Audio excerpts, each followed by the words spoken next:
cầm máu nhâm chặt mà nhâm cho người chân vừa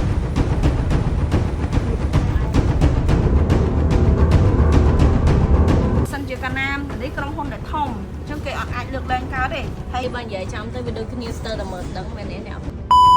កុំឆ្ងល់ថាដៃបាញ់ថ្ងៃនេះខ្ញុំ make up មុខអត់សូវរីកចាបងប្អូនគ្នាដោយសារតែទទួលតំណែងមកថានៅផ្សារស្ទឹងមានជ័យថ្មីអ្នកបងប្អូនគ្នាខាងបងបងអាជីវករគាត់បានសហការនឹងរីការមកខ្ញុំថាមានលេដែលខុសប្រកក្តីមានលក់កំឡុងពេលដែលក្រុមហ៊ុនកំពុងតែដាច់ស្តុកបងខ្ញុំគិតថា make up តាមឡានតែដើម្បីកុំឲ្យខាត់ពេលវេលាបងប្អូនគ្នាដល់ពេលមានណាសារតែរបស់ដែលខ្ញុំប្រើសុទ្ធតែជារបស់ដែលចំណេញពេលវេលាដោយគូសិនអីអញ្ចឹងណាបងប្អូនគ្នាចាសឹងទៅថាមិនបាច់ចាំតាប់ញ៉ៃញ៉ៃ គ្រាន់តែអស់មកខ្វោកមកសឹងតែថាសាច់គូសិនឬសាច់គ្រីមអញ្ចឹងដោយតែឃើញចឹងអត់មានដាំអត់ស្មើសាច់ទេណាអស់មកគូ smooth ហ្មងហើយវាស៊ីជាមួយនឹងស្បែកមុខយើង skin care ដល់ទៀតគាត់ថាចង់ផ្លាស់ដូចកញ្ចក់អញ្ចឹងហើយបងប្អូនត្រូវចាំណារឿង make up ល្អក៏បុកផ្សំជាមួយនឹងការថែទាំស្បែកមុខមាន skin care ល្អដែរគេនិយាយថាអូបិទបាំងស្នាមបានល្អហើយនៅឃើញថាមុខខ្លួនឯងមិនក៏ចេះតែទៅរួចចង់និយាយថាបិទបាំងស្នាមសាច់ម្សៅល្អវាជារឿងមួយផ្នែកហើយបើមុខយើងមុនប៉ិនកូនដៃប្រហោងដូចមន់ចឹកអីចឹងហើយចង់ផាត់ឲ្យស្អាតដូចគេវាអាចទៅរួចទេអញ្ចឹងហើយក៏ត្រូវថែទាំឲ្យបានស្អាតជាមួយនឹង skin care ល្អដូចជា night cream serum ចឹងតែបើនេះវិញអ្នកអត់តន់ចេះប្រើប្រាស់លេឃ្លៀហាមដាច់ខាត់គោះអាសន្ទះសនៅកណ្ដាលនឹងចេញហើយអត់មែនចុចសកាត់ទៀតចាស់គឺថាមួលបើសិនជាថាអាវ៉ាន់ថ្មីយ៉ាងច្រើនមួលទាំង2ជុំ3ជុំអាហ្នឹងគឺវាចេញមកហើយងាយស្រួលនៅក្នុងការទុកដាក់ងាយស្រួលនៅក្នុងការប្រើប្រាស់គេចេញលេឃ្លៀគឺថាហាយសូស្អាតកប់សេរីហើយបើអ្នកមានបញ្ហាឃ្លៀវិញមែនបាត់តាំងពីថ្ងៃទី1ថាប្រើបាត់វិញជាសងលុយ1គុណនឹង10ហើយនេះគឺតាមផ្លូវដែលយើងចុះទៅផ្សារស្ទឹងមានជ័យថ្មីហើយខ្ញុំទៅនេះគឺខ្ញុំទៅជាមួយនឹងកូនចៅខ្ញុំប្រហែលជា2ទៅ3នាក់ហើយមិនមែនខ្ញុំនិយាយចឹងនៅផ្សារស្ទឹងមានជ័យថ្មីហ្នឹងសុទ្ធតែលក់ខ្លាំងៗឯណ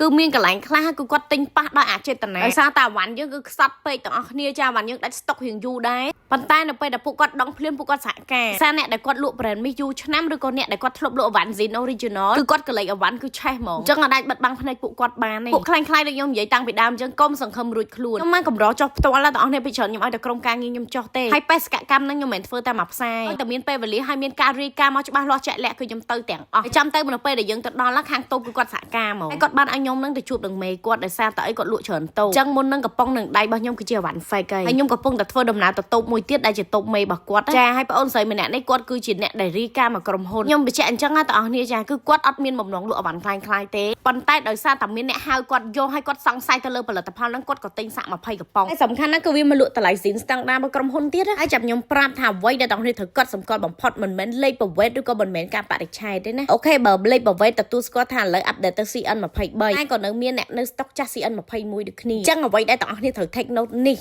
ះគឺវាមានអក្សរបតាក្រហមនៅកណ្ដាលអក្សរមិនមែននៅគៀនទេបងប្អូនគ្នាចាហើយបូនទៅគឺស្រដៀងគ្នាមែនតើហើយវាគឺជាអវ៉ាន់ fake 100%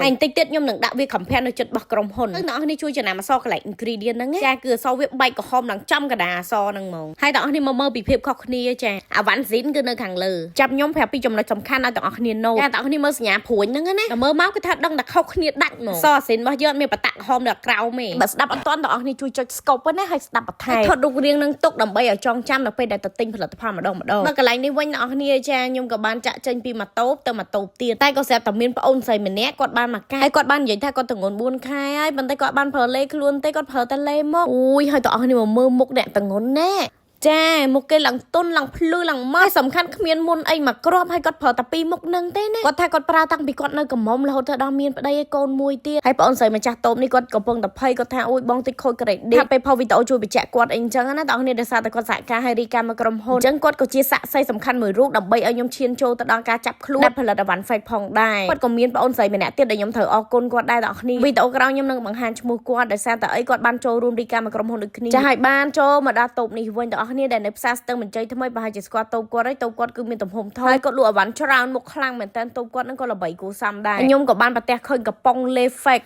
ដែលដូចតែឃើញអញ្ចឹងបងប្អូនគ្នាចាខ្ញុំឲ្យមើលសំបីតែអុកមាសក៏អត់មានការបរិច្ឆេទអីហ្នឹងគឺអត់មានគ្រប់យ៉ាងទាំងអស់ហើយសាច់លេហ្នឹងផងដែរគឺជាសាច់លេដែលគាត់បានដូរឲ្យភ្ញៀវម្នាក់គណៈគាត់ដូរទុកជាផោះតាំងអញ្ចឹងណាបងប្អូនគ្នាបង្ហាញថាអវ៉ាន់ fake ពិតជាមានពិតប្រាកដហើយឲ្យភ្ញៀវគាត់មានការប្រុងប្រយ័ត្នហើយបងស្រីខាងហ្នឹងគឺគាត់លក់តែអវ៉ាន់ Zin ចេញពីក្រុមហ៊ុនទេហើយបើនេះវិញមិនមែនបងប្អូនគ្នាក៏ប្រទះ fan ទៅទិញលេហើយទៅតាសាខ្ញុំក៏បានយកមកពិនិត្យគិតថាវាសេះ 100% ហើយក៏បន្តទៅតូបផ្សេងទៀតដល់បងប្អូននេះទៅដល់ដូចឲ្យគេលុតអញ្ចឹងថាទីផ្សារ brand នេះគឺខ្លាំងណាស់សឹងថាបើនៅតូបដែលខ្ញុំឈរនេះវិញបងប្អូនអត់មាន brand នេះតាំងសូម្បីមកកំប៉ុងនិយាយទៅលើលេទីផ្សាររបស់យើងគឺសាហាវខុសខើហើយសំខាន់យើងនៅតែឈរលើភាពល្បីល្បាញយូរឆ្នាំទៅខ្ញុំដើរជ្រែសឹងតែគ្រប់តូបបងប្អូននេះឲ្យកន្លែងខ្លះដែលមានតាំងអញ្ចឹងទៅគាត់រៀងនៅសល់ស្តុកប្រហែលជា 2-3 កំប៉ុងអញ្ចឹងខ្ញុំក៏បានត្រួតពិនិត្យឲ្យឆែក ឃើញថាអត់មានបញ្ហាអីទេបងប្អូនពួកគាត់សុទ្ធតែយកពីមេធំពី brand របស់ហើយបើកន្លែងនេះវិញដូចគ្នាបងប្អូនចាស់រហតលេមកកំប៉ុងគាត់មានណានិយាយចំទៅពួកគាត់គឺបន្ទោសយើងហ្មងគាត់ថាទីផ្សារក៏ប្រឹងធ្វើម្លេះបើធ្វើឲ្យអត់មានអវ៉ាន់ឲ្យគេលក់គ្រប់គ្រាន់អីយ៉ានិយាយទៅគឺថាចាំតែខុសហ្មងយើងដល់អញ្ចឹងជាយើងមានបដាក់មាត់អីជាយើងនិយាយថា